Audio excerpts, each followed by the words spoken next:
体が不自由になってからずっとぽっこりとしたお腹に悩んできました。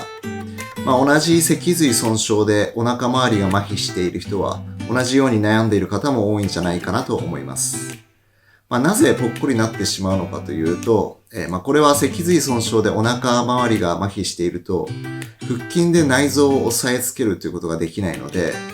内臓が下に落ちて溜まってしまって、さらにその上に脂肪がついてお腹がぽっこりとなってしまうといった感じになります。筋力がない生まれたての赤ちゃんと同じような状態といえば分かりやすいんじゃないかなと思います。ずっとこのぽっこりとしたお腹に悩んできて、いろいろと治したくて、これまで試してきたんですが、正直これを治す画期的な方法というのは、ないのかなと思っています。ただ、ものすごく地味な方法なんですが、ある程度改善できる方法というのは、僕のこれまでの経験上あると思っていて、今回はそんな話をしていこうかなと思っています。はじめに言ってしまうと、そのある程度改善できる方法というのは3つあって、まず1つ目は体全体の体脂肪を減らすということ。そして2つ目は物理的にお腹を締めるということ。そして3つ目は姿勢を正すという、この地味な3つの方法になります。ただ、これをすれば劇的に変わるわけではないんですが、ある程度改善できると、個人的には思っています。ということで今回はこの3つの方法について具体的に話していきますので、もしよかったら参考にしてみてください。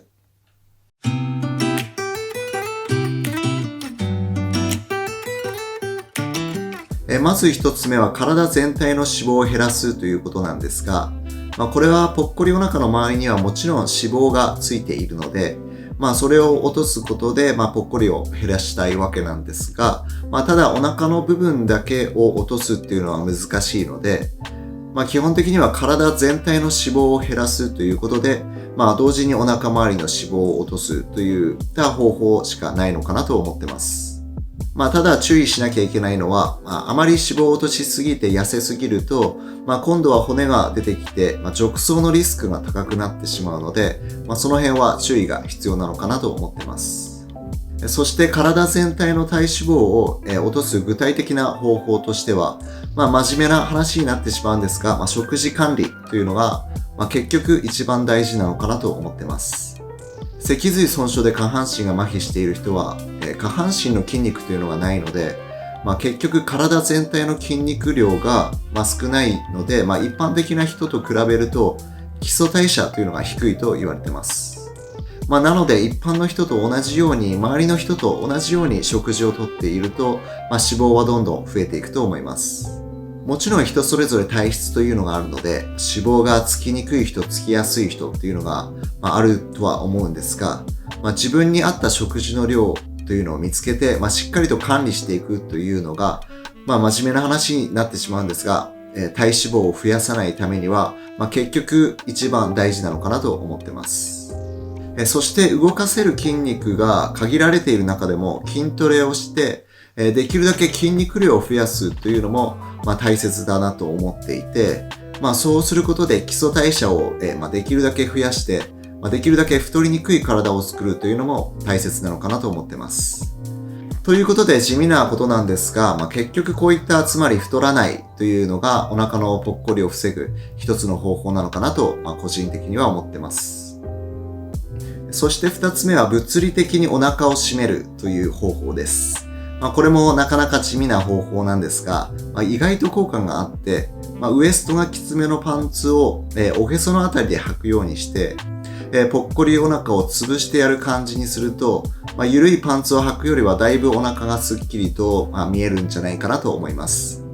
もちろんベルトをきつく締めるのでもいいと思いますし、またはコルセットができるならそれで締めてしまうのも、効果があるんじゃないかなと思います。この方法は実はお腹がすっきりと見えるだけじゃなくて、もう一つのメリットがあります。それはお腹を物理的に締めてやると、それが腹筋の代わりになるので、呼吸が楽になったり、声を大きく出しやすくなるということです。脊髄損傷で腹筋が使えないと、こういった呼吸や声に関することが、よくある悩みなんじゃないかなと思います。それが物理的にお腹を締めてやると、少しは改善されると思いますし、なおかつお腹もすっきりと見えると思うので、劇的に変わるわけではないんですが、なんとなく楽になった気分にはなると思うので、もしよかったら試してみてください。ちなみに腹筋運動を電気刺激でやる、機械っていうのがあって、いろいろ商品が出ているので、わかるかなと思うんですが、それが気になる方って多いんじゃないかなと思います。実は僕も気になって、一回試したことがあります。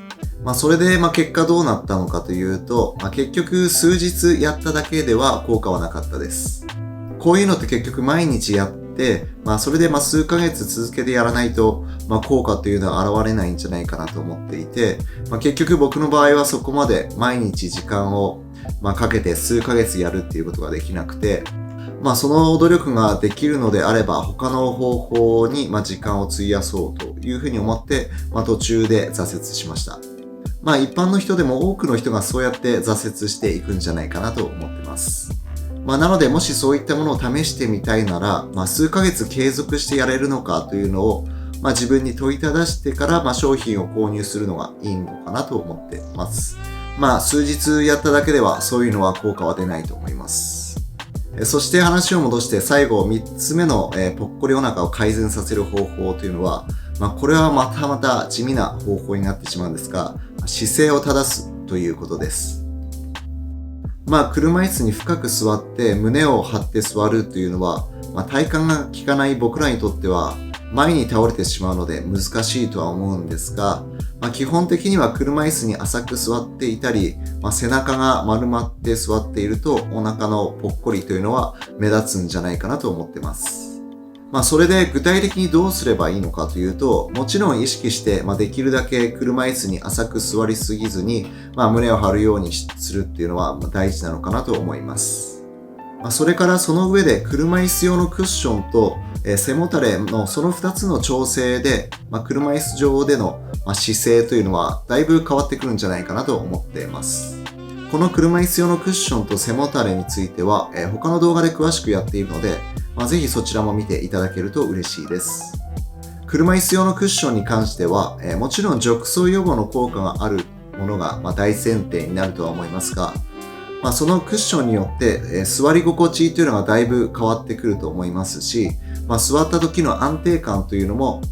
だいぶ変わってくると思うので、車椅子上での姿勢が気になっていて、もしクッションを他のものを試したことがないっていう方は、ぜひ、いろんなものを試してみて、自分に合ったクッションというのを見つけると、ある程度姿勢も改善されるんじゃないかなと思っています。そして車椅子の背もたれも同じように、車椅子上での姿勢にかなり影響すると思います。車椅子用の背もたれには、車椅子自体の標準の背もたれ以外に、取り付けるタイプのバックサポートというのがあって、僕は個人的にそれを取り付けてうまく調整することで、姿勢は良くなるんじゃないかなと思っています。もし試したことがない方はぜひ試してみてください。ということで、車椅子用のクッションと背もたれを調整して、意識して姿勢を正すということで、お腹のぽっこりというのはある程度改善されるのかなと思っています。車椅子上での姿勢というのは、それで見た目の印象というのが大きく変わってくると思うので、それにはこだわってもいいのかなと、個人的には思ってます。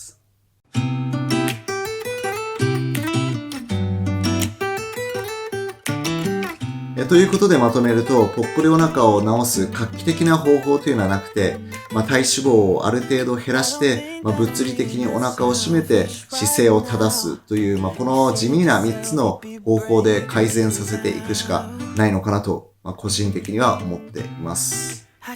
今回の内容が少しでも参考になれば嬉しいです。